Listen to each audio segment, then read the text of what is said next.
Welcome back to the Netherlands. Hi. Can we... How's wait. Tatay? He's healthier than I expected. Healthier than you expected, huh? Healthier than I expected. Oh, Ayun, as usual, he sends his warm regards to everyone, to the supporters for, of course, the unwavering love and support. Yes. And for the family, he sends his love, his pure love to everyone. Meron ba siyang kanang... Did you hear about the situation that he was rushed to the hospital? Yes, but he is okay. It's just the, his routine checkups. Okay. I see. Thank you for clarification. As you all know, he is old and not exactly in the best shape, but he's okay actually. I expected him to be more frail, but he's not. He's doing well. He's even better as compared to the first few weeks inside. Okay. He sounded more lively, more sharp, and ayun. How did you feel that he didn't have any family visit for 2 weeks? He was looking for my mother for so many times, and I had to explain to him the situation, and he understood, of course. But ayun, he was constantly reminding me to do something about it, and I reassured him that we're doing our best.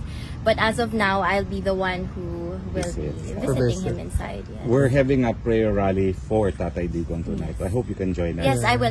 Yeah. Ano lang kasi I'm busy with my studies also. So let me just finish everything, and I will be there tonight. I cannot promise that I'll be early, but I will try, of course, to pass by. Yes. Get last question lang talaga. What's the biggest difference from the last time you visited him and right now?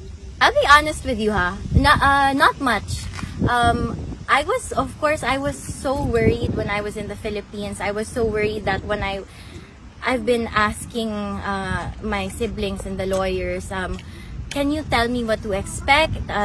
Should I expect a thinner dada, a thinner papa?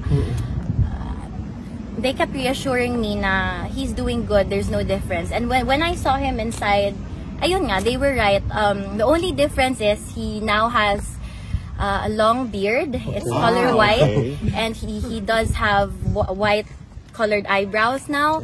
And ayun, but his hair, ayun, maarte kasi yun. So meron siyang daily, hindi naman daily, siguro weekly hair dye. So ayun pa rin.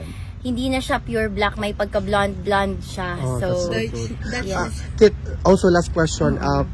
Importante kasi ito kasi this is a very big victory for the entire Filipino people.